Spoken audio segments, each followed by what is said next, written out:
राधे राधे दोस्तों, आज के इस वीडियो में हम सुनेंगे एक बहुत ही सुंदर शिव कथा। एक गांव में एक बूढ़ी माँ रहती थी।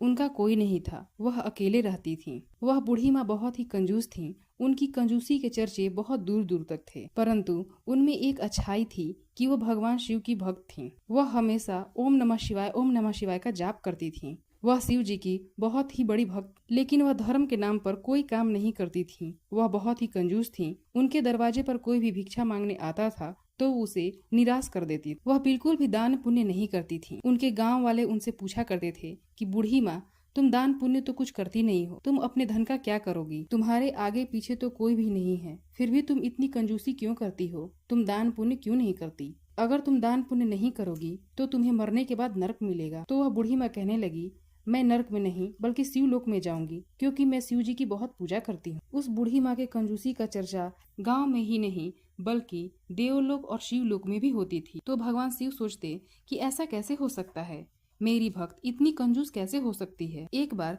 भगवान शिव जी ने सोचा कि क्यों न देखा जाए कि बूढ़ी माँ कितनी कंजूस है। फिर भगवान शिव एक साधु का रूप धारण करके उस बूढ़ी माँ के यहाँ गए। उन्होंने बूढ़ी माँ से भिक्षा मांगी तो बूढ़ी माँ ने उनसे कहा कि अभी मुझे काम है, तुम थोड़ी देर बाद आना। भगवान वहाँ से चले गए। थोड़ी देर बाद भगवान शिव फिर बूढ़ी माँ से भिक्षा मांगने आए। फिर बूढ़ी माँ ने बहाना बना दिया और कहा कि शाम को आना। भगवान शिव फिर चले गए और फिर शाम के समय आ गए। तो बूढ़ी माँ ने कहा कि मैंने सब कुछ खा पी लिया है, अब देने को कुछ भी नहीं है। तो भगवान फिर वहाँ से चले गए। फिर अगले दिन भगवान शिव फिर साधु का भेष बनाकर बूढ़ी माँ से भिक्षा मांगने आए। फिर बूढ़ी माँ को गुस्सा आ गया और उन्होंने भगवान शिव से कहा कि तुम फिर से आ गए, तुम्हें समझ में नहीं आता कि मैं बार बार तुम्हें लौटा रही हूँ, फिर भी तुम बार बार चले आ रहे हो। मेरे पास तुम्हें देने के लिए कुछ भी नहीं है।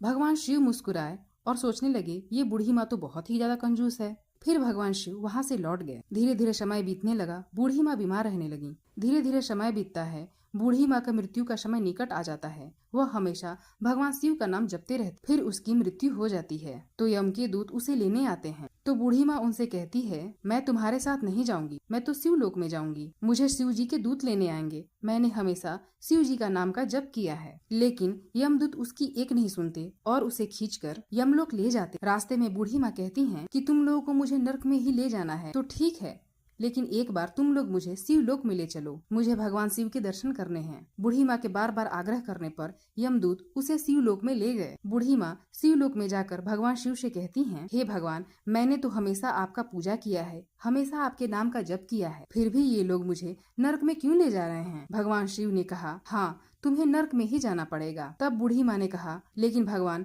मैंने तो हमेशा आपकी पूजा की, हमेशा आपका नाम लिया, फिर भी मुझे नरक में क्यों जाना पड़ेगा? तब भगवान शिव ने कहा, तुमने हमेशा मेरा नाम जपा है, लेकिन तुमने कभी कोई धर्म का काम नहीं किया, कभी दान पुण्य नहीं किया, ना ही किसी भूखे को भोजन दिया और ना ही किसी प्रकार का दान पुण्य किया। तुम्हारे आगे पीछे कोई भी नहीं था, फिर भी तुमने अपना धन किसी को दान में नहीं दिया, इसलिए तुम्हें नरक में ही जाना पड़ेगा। तब बूढ़ी माँ भगवान शिव से कहती है, हे भगवान, मुझसे गलती हो गई, मुझे क्षमा करें, लेकिन कुछ दिन का समय दे दो। तब भगवान शिव ने उसे 7 दिन का समय दिया। 7 दिन के लिए बूढ़ी माँ फिर से धरती पर आ गईं और वो फिर से जिंदा हो गईं। यह बूढ़ी माँ के शिव नाम जप करने का ही फल था कि वह मरकर 7 दिन के लिए धरती पर पुनः वापस आ गईं। अब बूढ़ी माँ बहुत ही दान पुण्य करने लगी। सबको बुला बुलाकर खाना खिलाने लगी। वह खाना बनाकर मंदिरों में भेजवाती थी, भूखे प्यासे लोगों को खाना खिलाती थी और सबको दान पुण्य करती। और वह बूढ़ी माँ शिव चर्चा भी कराने लगी और उसने भंडारे भी करवाए और उन्होंने